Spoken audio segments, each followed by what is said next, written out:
안녕하세요. 복음생각입니다. 복음에 의해 제2강 죄와 사망 네 번째 시간입니다. 제2강의 이제까지의 내용을 잠깐 복습해 보겠습니다. 죄를 이렇게 정의했습니다. 하나님의 통치에 대한 거부. 그리고 창세기 3장 7절에서 12절까지 말씀을 살펴보면서 죄의 결과 몇 가지를 생각해 봤는데요. 이런 내용들이었습니다. 하나님과의 친밀한 인격적 교제의 단절. 하나님으로부터의 무한한 공급의 중단. 사람들과의 관계 손상. 자기 자신과의 관계 손상. 자, 이제 죄의 결과에 대해서 좀 더 알아보겠습니다. 요한복음 8장 34절입니다. 예수께서 대답하시되 진실로 진실로 너에게 이르노니 죄를 범하는 자마다 죄의 종이라. 죄를 범하면 죄의 종이 된다는 겁니다. 말씀 하나 더 보겠습니다. 로마서 6장 16절부터 23절입니다. 너희 자신을 종으로 내주어 누구에게 순종하든지 그 순종함을 받는 자의 종이 되는 줄을 너희가 알지 못하느냐? 혹은 죄의 종으로 사망에 이르고 혹은 순종의 종으로 의에 이르느니라. 하나님께 감사하리로다. 너희가 본래 죄의 종이더니 너희에게 전하여 준 바 교훈의 본을 마음으로 순종하여 죄로부터 해방되어 의에게 종이 되었느니라. 너희 육신이 연약함으로 내가 사람의 예대로 말하노니 전에 너희가 너희 지체를 부정과 불법에 내주어 불법에 이른 것 같이 이제는 너희 지체를 의에게 종으로 내주어 거룩함에 이르라.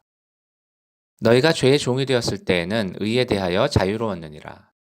너희가 그때 무슨 열매를 얻었느냐? 이제는 너희가 그 일을 부끄러워하나니 이는 그 마지막이 사망임이라. 그러나 이제는 너희가 죄로부터 해방되고 하나님께 종이 되어 거룩함에 이르는 열매를 맺었으니 그 마지막은 영생이라. 죄의 삭은 사망이요 하나님의 연사는 그리스도 예수 우리 주 안에 있는 영생이니라. 우리는 죄의 종이거나 의의 종 또는 순종의 종이거나 둘 중에 하나라는 거죠. 제가 처음 이 구절을 읽었을 때 스스로 자유롭고 아무 것의 종도 아닐 수는 없는가 이렇게 생각을 했었는데요. 그렇게 되면 스스로 자유롭고 아무 거의 종도 아니면 그거는 스스로의 주인이라는 뜻이잖아요. 근데 스스로의 주인이 되려고 하는 게 죄니까요. 그렇게 되면 어떻게 돼요? 좀 전에 읽었던 요한복음 8장 34절에 나오는 것처럼 죄를 짓는 자마다 죄의 종이 되는 거죠. 이게 사단의 속임수입니다. 사단은 우리가 하나님께 순종하는 상태에 있는 것이 속박인 것처럼 느끼게 하고 거기서 벗어나면 자유가 있을 것처럼 생각하게 합니다. 그러나 거기서 벗어나는 것은 죄고요. 죄를 짓는 자마다 죄의 종이 되어서 사단의 통치 아래로 떨어지게 됩니다. 하나님의 통치에 대항해서 자기의 통치를 주장하면 자기의 통치를 얻게 되는 게 아니고 사단의 통치 아래로 떨어지게 되는 거죠. 그런 상태에서도 자신의 통치가 지속되는 것처럼 착각을 일으킵니다. 죄는 중독성이 있고 죄 짓는 자를 오염시키기 때문인데요. 예를 들어서 마약에 중독된 사람이 다음에 마약을 할지 안 할지를 자기가 선택했다고 느낄지도 모르겠습니다만 그 사람에게 진정으로 자유로운 선택권이 있다고 할 수 있겠습니까? 죄가 바로 그런 겁니다. 반지의 제왕이라는 영화를 보셨는지 모르겠지만 거기 보면 절대 반지가 나오죠. 그래서 그 절대 반지를 가지면 강력한 능력을 얻을 것처럼 그 등장인물들이 생각을 하지만 실제로는 그 반지를 가지게 되면 그 반지가 그 반지의 소유자를 지배하게 되는 거죠. 그래서 반지의 종이 되는 거죠. 보충해서 말씀 한 구절 더 보면요. 골로새서 3장 5절입니다. 그러므로 땅에 있는 지체를 죽이라.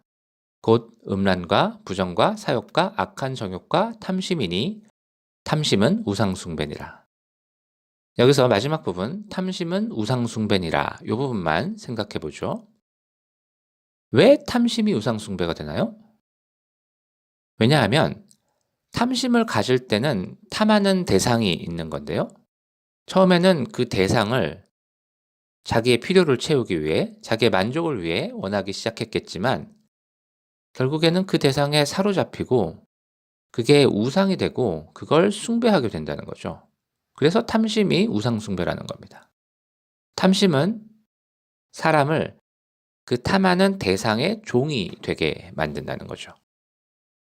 자, 어쨌든 죄의 결과 중에 하나는 죄의 종이 된다는 겁니다. 다른 죄의 결과로 넘어가 보죠. 요한복음 5장 42절입니다. 다만 하나님을 사랑하는 것이 너희 속에 없음을 알았노라. 여기 나타나는 죄의 결과는 하나님을 사랑할 능력이 우리 안에 없게 된다는 겁니다. 사랑할 능력의 손상이라고 할 수 있겠습니다. 요한복음 14장 23절 24절을 볼까요? 예수께서 대답하여 이르시되 사람이 나를 사랑하면 내 말을 지키리니 내 아버지께서 그를 사랑하실 것이요 우리가 그에게 가서 거처를 그와 함께 하리라. 나를 사랑하지 아니하는 자는 내 말을 지키지 아니하나니 너희가 듣는 말은 내 말이 아니요 나를 보내신 아버지의 말씀이니라. 이 말씀에 따르면 우리가 주님을 사랑하면 주님의 말씀을 지킬 거라고 합니다. 그런데 우리도 잘 알다시피 하나님의 은혜 없이 전적으로 죄의 영향력 안에 갇혀 있으면 주님의 말씀을 지킬 능력이 없죠. 주님을 사랑한다면 말씀을 지킬 텐데 죄의 영향력으로 말씀을 지킬 수 없다면 그거는 무슨 얘기가 됩니까? 죄의 결과로 주님을 사랑할 수 없게 된다라고 얘기할 수 있겠죠. 근데 이게 주님에 대한 사랑뿐만이 아닙니다. 요한복음 13장 35절을 보겠습니다. 너희가 서로 사랑하면 이로써 모든 사람이 너희가 내 제자인 줄 알리라. 서로 사랑하는 것이 예수님의 제자된 표지라는 건데요. 그렇다는 것은 예수님의 제자가 되지 않고는 서로 사랑할 수 없다는 겁니다. 로마서 13장 9절 10절도 볼까요? 간음하지 말라, 살인하지 말라, 도둑질하지 말라, 탐내지 말라 한 것과 그 외에 다른 계명이 있을지라도 내 이웃을 내 자신과 같이 사랑하라 하신 그 말씀 가운데 다 들었느니라. 사랑은 이웃에게 악을 행하지 아니하나니 그러므로 사랑은 율법의 완성이니라. 이웃을 사랑하면 율법을 다 지키게 된다는 말씀이죠. 은혜 없이 율법을 다 지키는 게 불가능하죠. 그 말은 이웃을 사랑하는 것도 불가능하다는 겁니다. 그런데 사랑할 수 없다고 말하는 건 좀 지나치겠죠. 누가복음 6장 32절을 보죠. 너희가 만일 너희를 사랑하는 자만을 사랑하면 칭찬받을 것이 무엇이냐? 죄인들도 사랑하는 자는 사랑하느니라. 죄의 영향력 아래에서도 제한적인 어느 정도의 사랑은 할 수 있습니다. 그러나 이러한 사랑은 사람이 죄의 결과가 없을 때 할 수 있어야 했던 그 사랑에는 크게 못 미치는 거죠. 죄의 결과로 사랑하는 능력이 심각하게 손상되었다고 볼 수 있겠습니다. 죄의 결과 중에 하나는 사랑하는 능력의 손상입니다. 그 다음 죄의 결과로 넘어가 보겠습니다. 에베소서 4장 18절입니다. 그들의 총명이 어두워지고 그들 가운데 있는 무지함과 그들의 마음의 굳어짐으로 말미암아 하나님의 생명에서 떠나 있도다. 하나 더 보겠습니다. 로마서 1장 21절에서 23절까지입니다. 하나님을 알되 하나님을 영화롭게도 아니하며 감사하지도 아니하고 오히려 그 생각이 허망하여지며 미련한 마음이 어두워졌나니 스스로 지혜 있다 하나 어리석게 되어 썩어지지 아니하는 하나님의 영광을 썩어질 사람과 새와 짐승과 기어다니는 동물 모양의 우상으로 바꾸었느니라.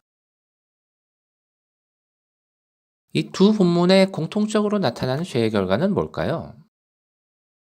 총명이 어두워지고 무지함, 마음이 굳어짐, 생각이 허망하여지며 미련한 마음이 어두워졌나니 어리석게 되어 이런 것들이 계속 나오죠.